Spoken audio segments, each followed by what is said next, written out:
বন্ধুরা, আজকে আমি তোমাদের দেখাবো শয়লা মাছের কোপ্তা কীভাবে তৈরি করতে হয়। আমি একটা শয়লা মাছ নিলাম, এখন এটাকে আমি মাছে ছাড়িয়ে নিব। কীভাবে ছাড়াবো একটু দেখাই দিব আপনাদেরকে। বন্ধুরা, এভাবে মাছটাকে একটা কাটা ছাড়া করে নিতে হবে। তোমরা এভাবে করে নিও, সম্পূর্ণ মাছের ভিতরে যে মাছটা আছে সেটা বেরিয়ে আসবে। বেরিয়ে আসার পর কাটাগুলি ছাড়িয়ে নিতে হবে।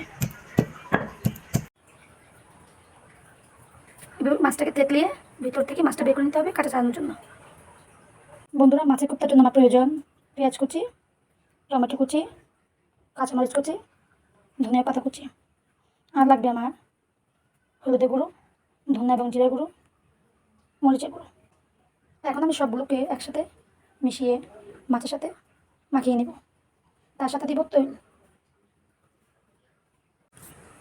মাছগুলো থেতলিয়ে বের করা হয়েছে, কাটাকুটি ছাড়ানো হয়ে গেছে।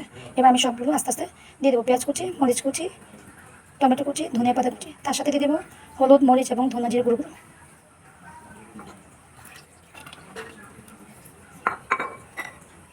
সবগুলো মশলা দিয়ে দিলাম।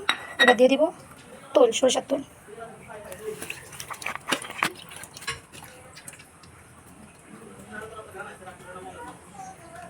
এবার সবগুলোকে লবণ সহ মাখিয়ে দেব। দেখতে কত সুন্দর লাগছে দেখেন।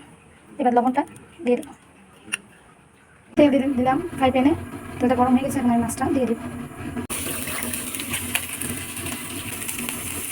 মাছটা ফ্রাই প্যানে দিয়ে দিলাম, এখন ভেজে নিব। মনে হচ্ছে না যেন সম্পূর্ণ আস্ত মাছ, অবশ্যই আস্ত মাছ। মাছটাকে উঠিয়ে দিলাম, মিডিয়াম জালে ভেজে নিব।